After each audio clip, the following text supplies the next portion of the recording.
So, guys, we are going to deliver the lecture 11 now. So, and this is about free vibrations with column damping. So, until now, we had studied free vibrations with viscous damping, and in that case, we had studied under damper system, critically damper system, and an over damper system. Under damper system पे मैंने example दिखा दी. अब रहा critically damper system और over damper system. उसके लिए भी मैं एग्जांपल इसके बाद दिखा दूंगा. But first of all we will study this topic and this is about free vibrations with Coulomb damping. अब उसमें था विस्कस डैम्पिंग, अब है कॉलम डैम्पिंग. कॉलम डैम्पिंग कुछ नहीं है, it's just that when two objects slide related to each other, so जो friction वहां पे होगी, ड्राई फ्रिक्शन, उसको हम ड्राई फ्रिक्शन बोलते हैं, Coulomb friction. See this you have encountered this friction before as well. For example, जो आपने एक ऑब्जेक्ट अगर किसी सरफेस पे चलता है तो हमें पता होता है ना, कोएफिशिएंट ऑफ फ्रिक्शन होता है म्यू, और जो फ्रिक्शन फोर्स होता है that is equal to mu N, where N is the normal reaction, है ना, ये आपको पता है. तो ये वो वाली फ्रिक्शन जब हम एनकाउंटर करेंगे तो उस वक्त कैसे हमारा जो ऑसिलेटरी मोशन होगा सिस्टम मास का, वो क्या होगा, we have to analyse that. तो उसको हमें मॉडल करना है. तो आई हैव रिटन इट कि कॉलम और dry friction dampers are used because of mechanical simplicity and convenience. मतलब हम इसको मॉडल करते हैं. फॉर एग्जांपल, आपके पास दो मशीन कंपोनेंट्स जो स्लाइड होते हैं एक दूसरे पे. फॉर एग्जांपल, है पिस्टन, इनसाइड है सिलेंडर.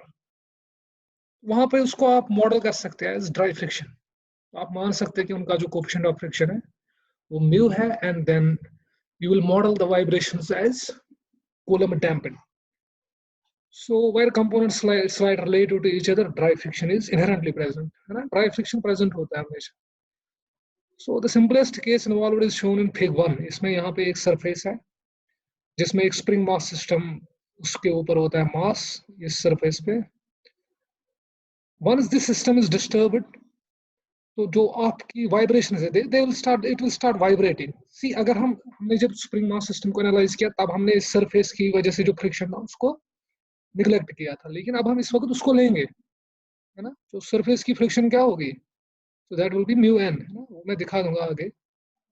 सो बट हियर आप देख सकते हैं, यहाँ पे आप देख सकते हैं कि जो सरफेस कांटेक्ट है, जो it offers a friction force which is equal to F N.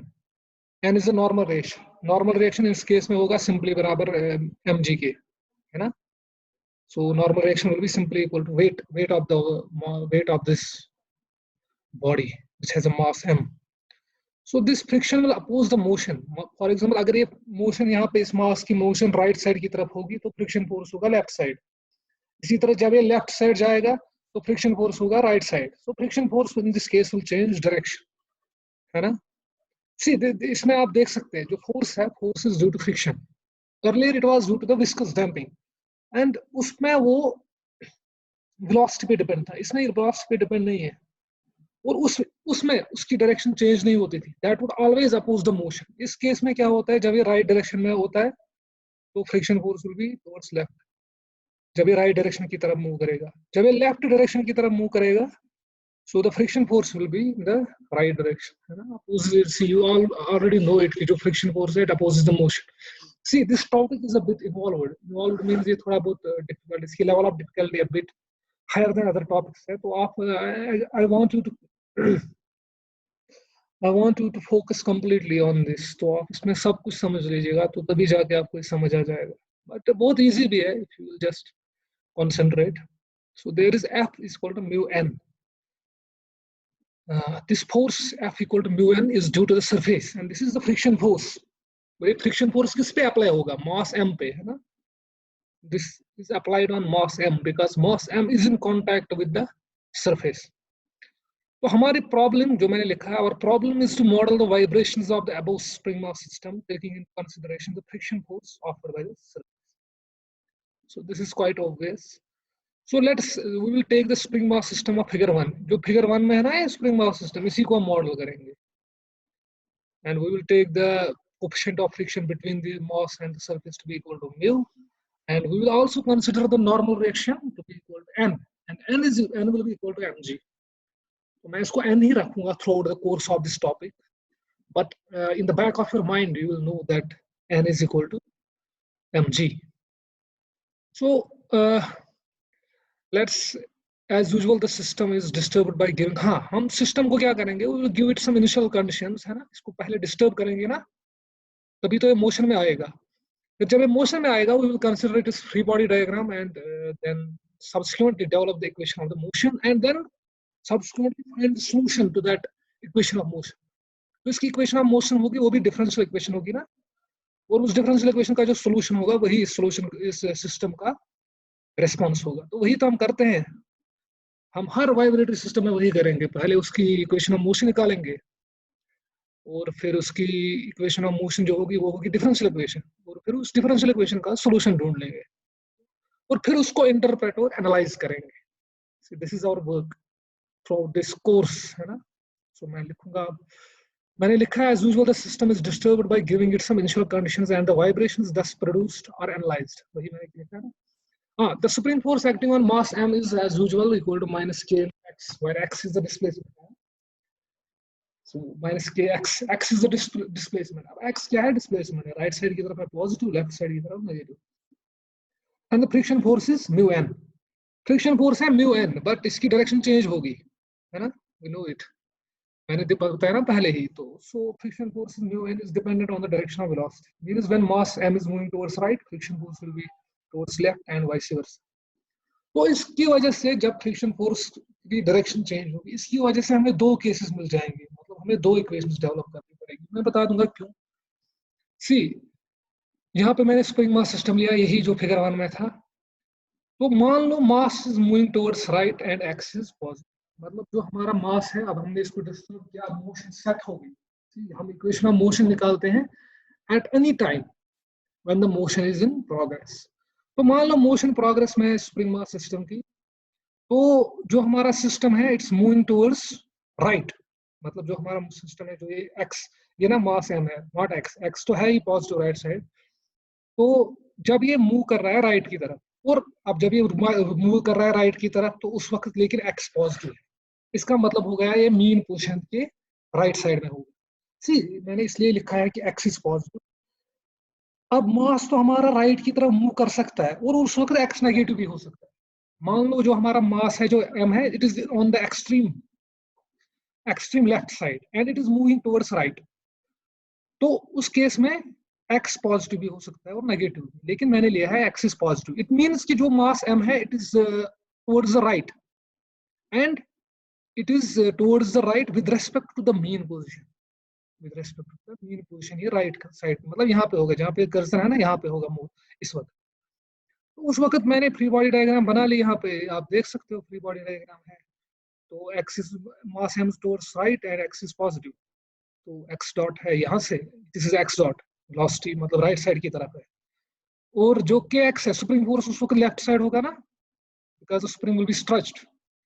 और जो फ्रिक्शन फोर्स होगा वो भी लेफ्ट साइड की तरफ होगा, क्योंकि मास हमारा मूव होता है राइट टुवर्ड्स राइट साइड. तो ये इसकी फ्री बॉडी डायग्राम हो गई केस 1.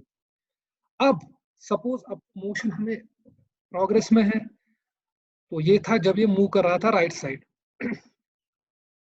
अब मान लो एक वक्त आएगा ना, फिर ये जब मास है हमारा, this will be moving towards left, क्योंकि ये तो वाइब्रेशन में है ना. वाइब्रेशन होता है to and fro motion, right की तरफ एक साइड एक टाइम पे जाएगा, फिर लेफ्ट जाएगा, फिर वापस राइट, फिर लेफ्ट. तो मान लो अब जो ये केस था जब मास मूव कर रहा था towards right. Now there will be another case when the mass will be moving towards left, but still x और डिस्प्लेसमेंट इज पॉजिटिव. मैंने अब भी डिस्प्लेसमेंट लिया पॉजिटिव, मतलब अब हमारा मास जो है वो राइट मूव तो करता है लेफ्ट साइड, लेकिन अभी भी वो with respect to mean position right side में है, which means x is positive. उस वक्त जो इक्वेशन है, उस वक्त जो फ्री बॉडी डायग्राम बनेगी वो ये बन जाएगी. अब ये मास मूव कर रहा है ऐसे टुवर्ड्स लेफ्ट, तो फ्रिक्शन फोर्स किस तरफ होगा, फिर टुवर्ड्स राइट. और स्प्रिंग फोर्स तब भी कैसे होगा, स्प्रिंग फोर्स, क्योंकि अभी भी हमारा मास जो है, हमारा स्प्रिंग जो है वो स्ट्रेच्ड है, वो कंप्रेसिव नहीं है बल्कि स्ट्रेच्ड है, इसीलिए जो स्प्रिंग फोर्स होगा वो होगा टुवर्ड्स लेफ्ट साइड. तो अभी भी स्प्रिंग फोर्स होगा टुवर्ड्स लेफ्ट. ये दो केस अराइज होंगे. बाकी जो केस होगा ना, सपोज आपका स्प्रिंग, आपका मास होगा, it is moving towards left, but जो एक्स है वो है नेगेटिव. उस वक्त in that case it will fall within these two cases B and C. मतलब दो ही केस अराइज होंगे. आप उसको देख लेना खुद, मैं भी बता दूंगा फिर, बट पहले आप इसको समझ लो. पहले आप इसको समझ लो. So this will be easy to ठीक. Okay, so this is moving towards left. ये लेफ्ट की तरफ मूव कर रहा है. एंड इसका जो ये ना फ्री बॉडी डायग्राम वो ये बन जाएगी. तो ये लेफ्ट की तरफ मूव कर रहा है, but it is still in the right position with respect to the main position. It means x is positive, so spring force will be towards left, and this friction force mu N will be towards right. बाकी आप देख सकते हो N और W equal होते हैं. So it means in the vertical direction there is no motion, so N will be equal to W which is equal to mg. So अब मैं आपको एक और केस बता दूंगा. मान लो जो हमारा मास m है वो कर रहा है move towards left, but x is negative. So it is moving towards left and x is negative.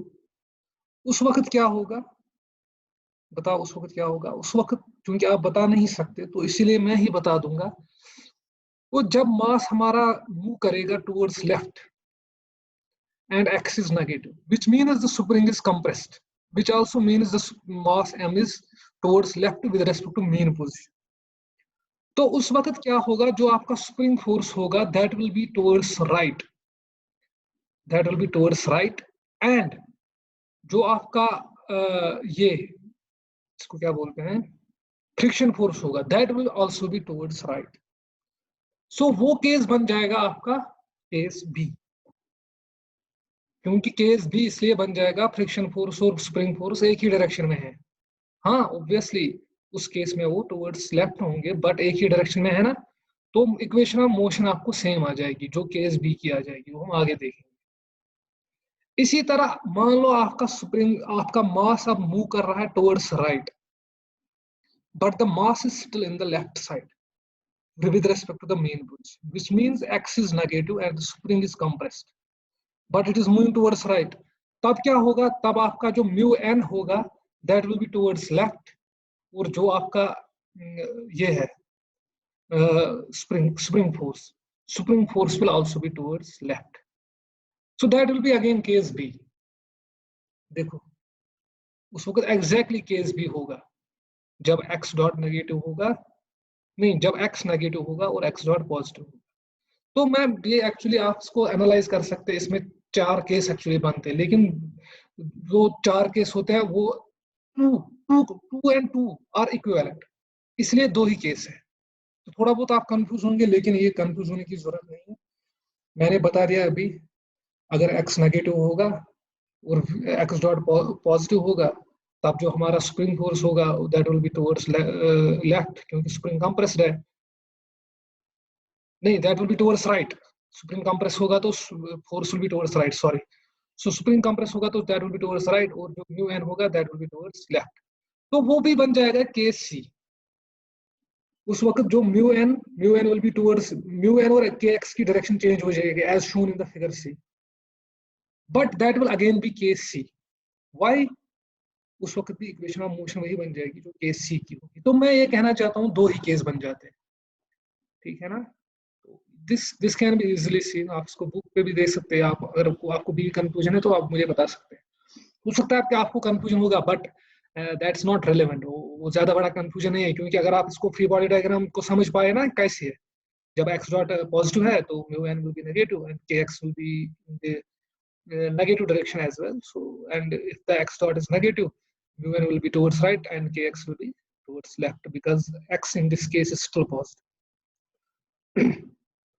तो अब ये 2 केस हैं, हम इनकी इक्वेशन ऑफ मोशन देखेंगे दोनों केस की अलग अलग, and then that will be our differential equation. तो उसी से मिल जाएगी. So let's see case 1. Case 1 में x is positive means mass m is on the right side relative to mean position, and velocity is also positive means mass m is moving towards right. Case of figure B. So the equation of motion will be mx double dot. तो आप इसको easily देख सकते हो. ये देखो ना, mx double dot is mass into acceleration, which will be equal to minus kx minus mu n.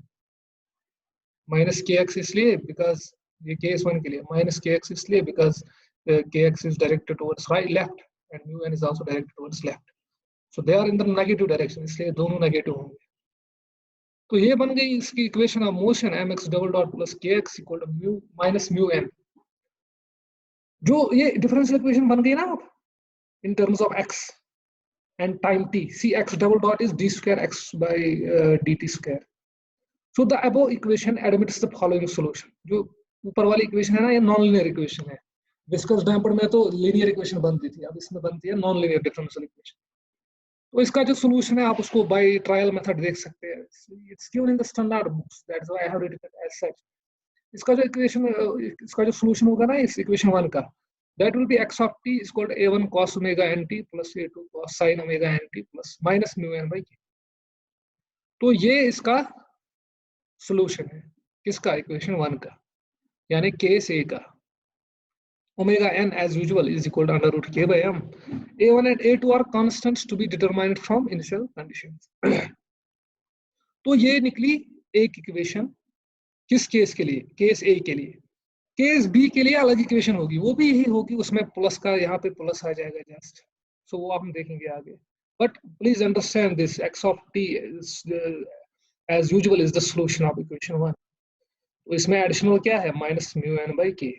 Mu coefficient of friction है, N is the normal reaction, k is stiffness spring constant.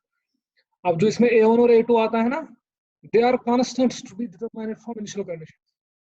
These are not amplitudes. See, ये amplitude नहीं है. These are just constants which are determined from initial conditions. And then when these constants are determined, then the system is analyzed or interpreted based on them. वो हम आगे देखेंगे. So let's see. बड़ा lecture है थोड़ा बहुत related to other lectures. तो अब केस 2 है. केस 2 में है x is positive subtle and velocity is negative. वो मैंने देख बताया ना पहले, अब मैं फिर से दिखाता हूँ. केस 2 कहाँ है? केस 2 है यहाँ पे, ये ना, ये केस 2. केस 2 मतलब जब हमारा बॉडी टुवर्ड्स लेफ्ट मूव करती है और फ्रिक्शन फोर्स होता है राइट टुवर्ड्स राइट.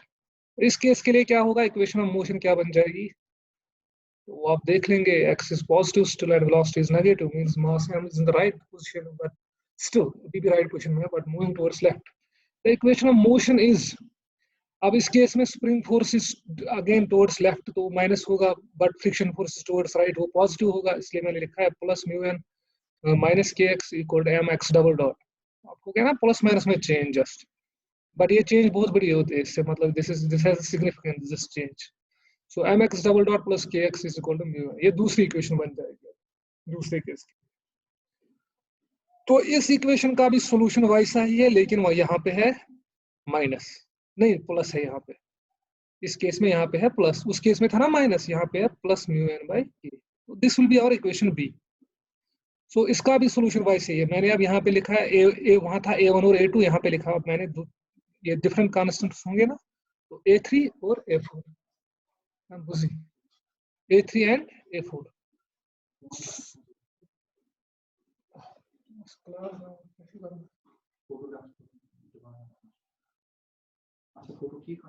हाँ सर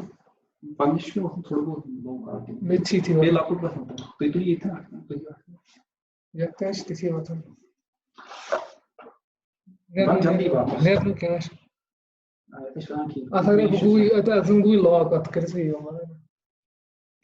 अगर लॉग हुई ना,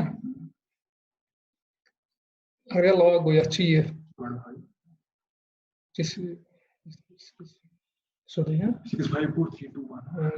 कैमरा पड़े और जल्दी.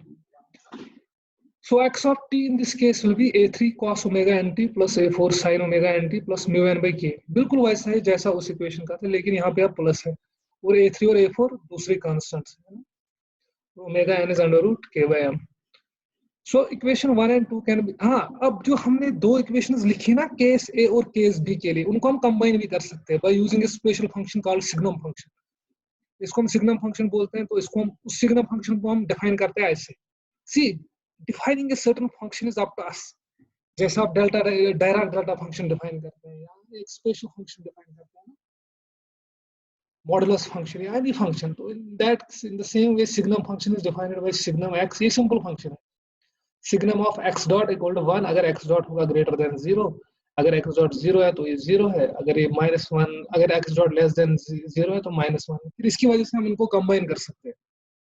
इनको वो जो दो इक्वेशन थी ना, motion, equation of motion a और b, नहीं 1 और 2, उनको हम कम, ये देखो ना 1 और 2 कहाँ थे, मैं दिखा दूंगा.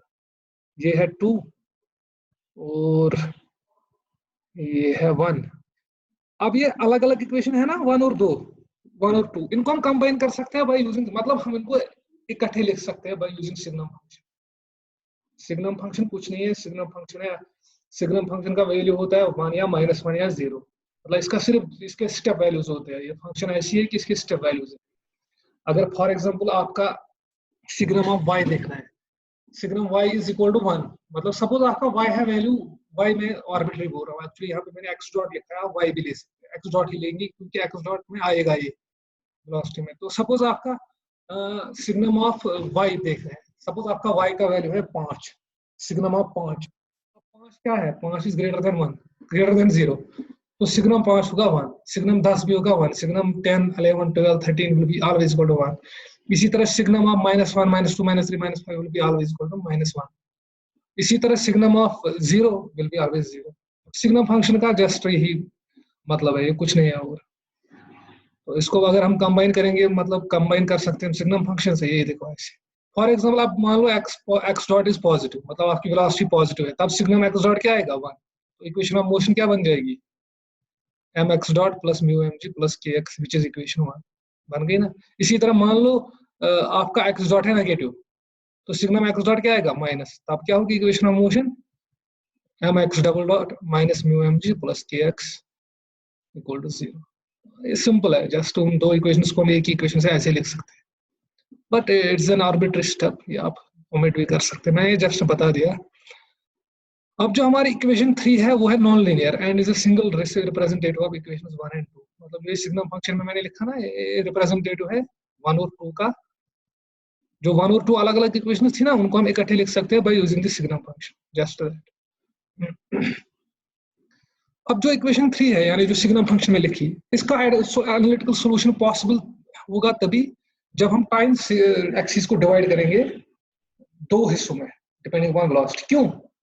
क्योंकि दो अलग अलग इक्वेशंस बनानी पड़ी ना हमें। वो क्यों बनानी पड़ी? क्योंकि फ्रिक्शन फोर्स का ये डायरेक्शन चेंज होता था। तो उसकी उसका मतलब ये हो गया कि जब हमने सोल्यूशन इसका फाइंड करना है ना, जो मैंने दिखाया सोल्यूशन तो भी तो लिखा, लेकिन इसको हम थोड़ा बहुत एनालाइज करेंगे by giving exactly some initial conditions, तो फिर हम देखेंगे कैसे मोशन इसकी हो जाती है।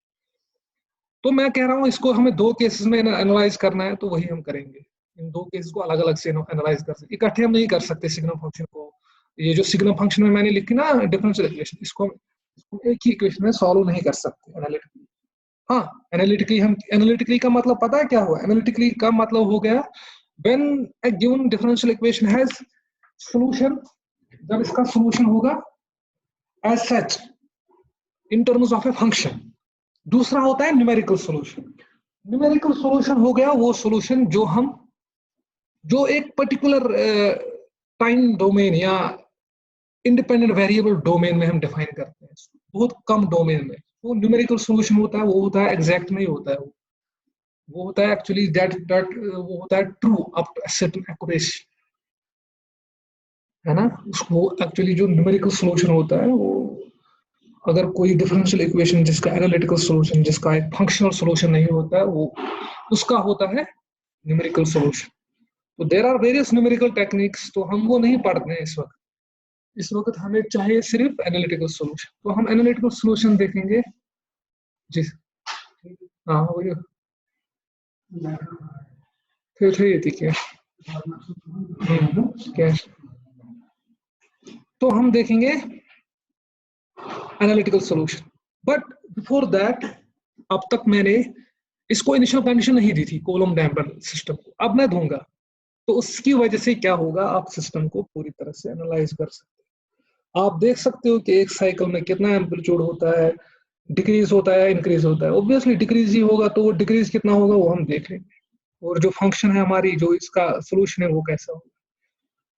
So let me give this system, जो हमारा स्प्रिंग मास सिस्टम था ना, जो सरफेस पे था, इसको मैं कुछ इनिशियल कंडीशंस दूंगा ऐसे। एक इनिशियल कंडीशन हो गई at time t equal to 0, जब हमने मोशन सेट की उस वक्त डिस्प्लेसमेंट है x0 और वेलोसिटी है 0।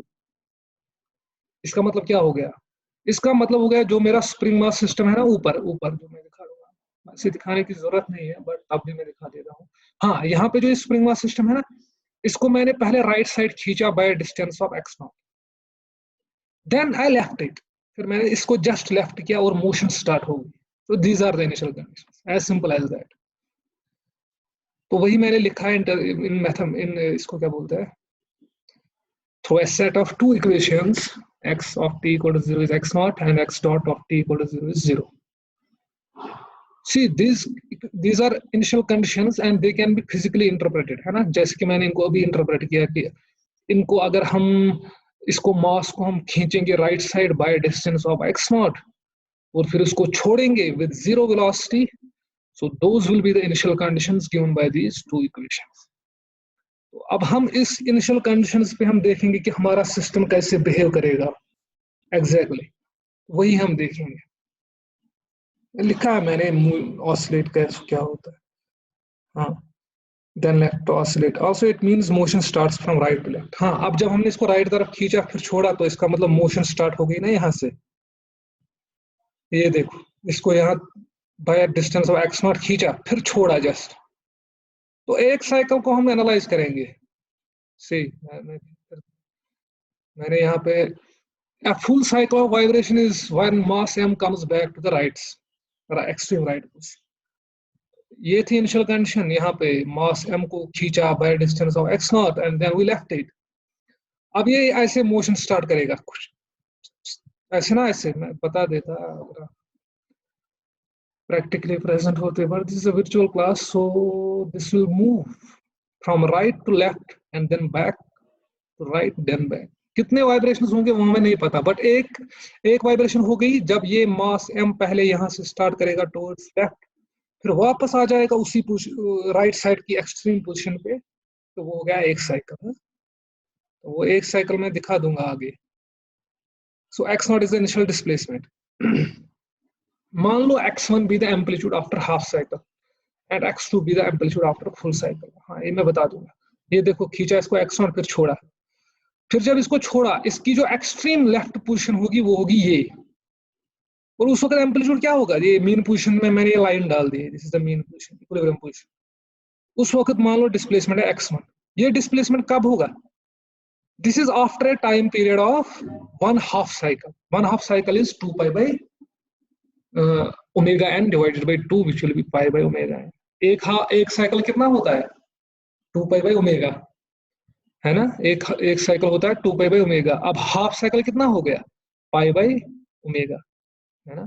तो मतलब मैं ये कहना चाहता हूं जब ये लेफ्ट पोजीशन पे पहुंचेगा ना, यहां से स्टार्ट करके जब ये इस पोजीशन पे पहुंचेगा ना, x1 पोजीशन पे, तो उस वक्त इसने हाफ साइकिल कंप्लीट किया होगा और वो हाफ साइकिल टाइम होता है पाई बाई ओमेगा. फिर जब ये पूरा साइकिल करेगा ना कंप्लीट, तो तब ये पहुंचेगा फिर से कहाँ, एक्सट्रीम राइट पोजीशन पे, जो मैंने फिगर 3 में दिखाया है, ये ना ये वाली फिगर. तो उस वक्त जो डिस्प्लेसमेंट होगा यानी एक्सट्रीम राइट पोजीशन में जब एक साइकिल कंप्लीट होगा उस वक्त डिस्प्लेसमेंट होगा x2. अब as expected, I am not saying it on the basis of any mathematical reasoning, but on the basis of qualitative reasoning.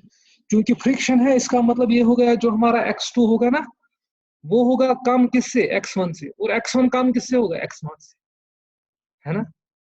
मतलब जब ये है ना, इट इज वेरी ट्रिकी और not tricky, it is very easy to understand. जब हम यहाँ से इसको रिलीज करेंगे, जब ये बैक पोजीशन पे वापस आएगा, ये उस x0 पे नहीं आएगा, ये आएगा x2 पे, और x2 होगा कम किससे, x0 से. वही मैंने लिखा है यहाँ पे, x2 as expected, x0 is less than x1 less than x2. Sorry, x0 is greater than x1 greater than x2 because of loss of energy due to friction. अब मैंने यहाँ पे आपको लिखा है रेफर टू इक्वेशन बी. अब हमने इसको ढूंढना है ना कि x1 किसके बराबर है, x2 किसके बराबर है. x0 हमें पता है, x0 is initially given. x0 2 mm हो सकता है, 3 mm हो सकता है, लेकिन x1 और x2 को हमने फाइंड करना है. तो अब मैं आपको कहता हूँ refer to equation B which is true for positive x and negative velocity because m has just started moving towards left, है ना. हमने इसको पहले ही इनिशियल टाइम से ही, मतलब after a time, for example जब टाइम 0 था, फिर उस वक्त मान लो 0.2 सेकंड्स हो गए, तो 0.2 सेकंड्स पे जो हमारा मास है वो किस तरफ मूव करता होगा, टुवर्ड्स लेफ्ट, है ना. Towards, it will be moving towards left, it will be moving towards left, and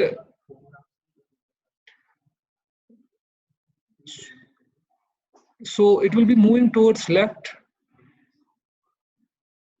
and it's true for positive x, x तब भी पॉजिटिव है क्योंकि हमारा हमने इसको राइट साइड खींचा था, तो एक्स विल बी पॉजिटिव। तो इसलिए हमारा जो सोल्यूशन है जो मैंने ऑलरेडी लिखा था, that will be given by equation 2, नहीं इक्वेशन बी है ना। So which is equal to a3 cos omega N T plus a4 sin omega N T plus mu N by K. क्यों ये इक्वेशन कब valid है? जब velocity है negative and x is positive, क्योंकि हमारा जो after time period of after the time of 0.1 seconds our mass is still in the positive right direction and moving towards left, hence the equations governing that will be this. तो x of 0 अब किसके बराबर है? x naught. So let's put this x of 0 in this equation. We will obtain x of 0 is equal to, let us give times t 0 value. तो ये बन जाएगा a3 cos of 0, that will be a3 cos 0 is 1 plus a4 sin omega n into 0, that will be sin 0, so that is 0.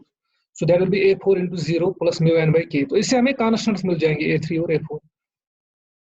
तो a3 आपके बराबर आ जाएगा किसके? x of 0, which means x at time equal to 0, which is x naught. So that will be x naught minus mu n by k. तो a4 बन जाएगा 0. a4 will be 0. क्यों a4 will be 0? why? जब आप a3 को इसमें substitute करेंगे ना, तो आपको a4 मिल जाएगा 0, मतलब एक कांस्टेंट 0 बन जाता है, दूसरा बनता है x naught minus mu n by k. तो फिर जो आपकी इक्वेशन बन जाएगी ना, इसकी जो रिप्रेजेंटेटिव इक्वेशन बन जाएगी इस टाइम के लिए, किस टाइम के लिए? From time t equal to 0 to pi by omega n, मतलब from extreme right position to extreme left position. पहले ही साइकिल में आपका जो equation of motion will be as a function of t equal to x naught minus mu n by k cos of omega n t plus mu n by k। तो ये आपको मिल गया, ये वाली जो इक्वेशन है ना x of t, this you obtained by finding the constants a3 and a4 using initial condition. वो क्या थी? x of 0 equal to x naught. और जब अब आपका इक्वेशन बन गई ना, it's a function of t, see it's still a function of t. So this equation will govern the motion of the mass when it moves from extreme right position to extreme left position. This is it. अच्छा, अब जो equation after x मैंने लिखा है ये, आई have written it. अब आप मुझे बताओ, अब आपको एक्सट्रीम लेफ्ट पोजीशन पे डिस्प्लेसमेंट अगर फाइंड करना होगा तो वो आप कैसे करेंगे? आप देंगे टाइम t को value equal to pi by omega n half period. See full period is 2 pi by omega n, but half period is pi by omega n। तो आप t को वैल्यू दे दो पाई बाय ओमेगा n, तो आपको मिलेगा x1, आपको मिलेगा displacement corresponding to the extreme left position, ठीक है ना, वो हम देंगे ढूंढेंगे x1। मैंने लिखा है क्योंकि उस वक्त x1 क्या होगा, x1 लेफ्ट पोजीशन पे है, तो it means x1 will be negative, इसलिए मैंने यहाँ पे माइनस x1 लिखा है, which is equal to x of t equal to pi by omega n। मैंने इसको पाई बाय ओमेगा n क्यों लिखा? 2 पाई बाय ओमेगा n नहीं लिखा, पाई बाय ओमेगा n लिखा क्योंकि ये हाफ साइकिल ही है। फुल साइकिल मैंने बताया ना होता है जब वो वापस आएगा, तो ठीक है, let us substitute t equal to pi by omega n. So you will write, obtain from this equation x naught minus mu n by k cos of omega n into pi by omega n plus mu n by k. अब omega N जाएगा और cos पाई होता है -1, तो आपको मिल जाएगा displacement x1 after a half cycle to be equal to x naught minus, ये देखो minus x naught minus 2 mu n by k। मतलब जो आपका डिस्प्लेसमेंट है आफ्टर हाफ साइकिल वो होता है कम, किससे? इनिशियल डिस्प्लेसमेंट से, जो x नॉट था, by magnitude of 2 mu n by k, है ना। इट इज एक्सपेक्टेड कि डिस्प्लेसमेंट तो डिक्रीज होता ही क्योंकि फ्रिक्शन था। अब कितना होता वो हमें इस इक्वेशन से मिला, 2 mu n by k। हाँ तो ठीक है, तो after half cycle the displacement has decreased bye 2 mu n by k। अब आप इसको प्लॉट कर सकते हैं। सिमिलरली अगर आप देखोगे ना x2, फिर जब एक और हाफ साइकिल होगा तो डिस्प्लेसमेंट डिक्रीज होगा, अब फिर से कितना, bye 2 mu n by k, तो उसको फिर क्या होगा, x naught minus 4 mu n by k। ये मैंने दिखाया यहाँ। तो पहले तो था ही x नॉट, ये यहाँ पे x नॉट है, थोड़ा बहुत ठीक नहीं आया है, but this is x not. तो अब जब ये नीचे गया आफ्टर हाफ साइकिल यहाँ पे पहुंच गया नेगेटिव डिस्प्लेसमेंट पे, वो कितना था, x naught minus 2 mu n by k। फिर जब ऊपर जाएगा तो अब जो फुल साइकिल पे, जब एक फुल साइकिल होगा उस वक्त बन जाएगा x naught minus 4 mu n by k। So this is the response of the Coulomb damping system हाँ बस इतना ही था शायद. I think this is enough. So what you have learned in this is that कि जो हमारा column diaper system है उसमें वाइब्रेशंस होगी, उसमें तो वाइब्रेशंस होती है, लेकिन वाइब्रेशंस किस फ्रीक्वेंसी से होती है? अपनी ही फ्रीक्वेंसी से, ओमेगा एन से. क्योंकि वो ओमेगा एन से होती है, लेकिन डिस्प्लेसमेंट डिक्रीज होता है हर साइकिल में. तो एक ही साइकिल में डिस्प्लेसमेंट डिक्रीज होता है, हाफ साइकिल के बाद होता है decrease by displacement of 2 mu N by k, और फुल साइकिल में होता है by x naught minus 4 mu n by k as expected. So this is it. I hope you have understood it. ये थोड़ा बहुत इन्वॉल्व था column dam, इसको आप खुद भी देख लीजिएगा, और अगर कहीं पे समझ नहीं आया होगा तो मुझे बता देना. मैं शायद इसके मतलब थोड़ा और लिखूंगा या नहीं लिखूंगा, but I think this is enough. तो ये काफी था इसके लिए. I think I should stop here. If you have any query you should report. Okay, thank you.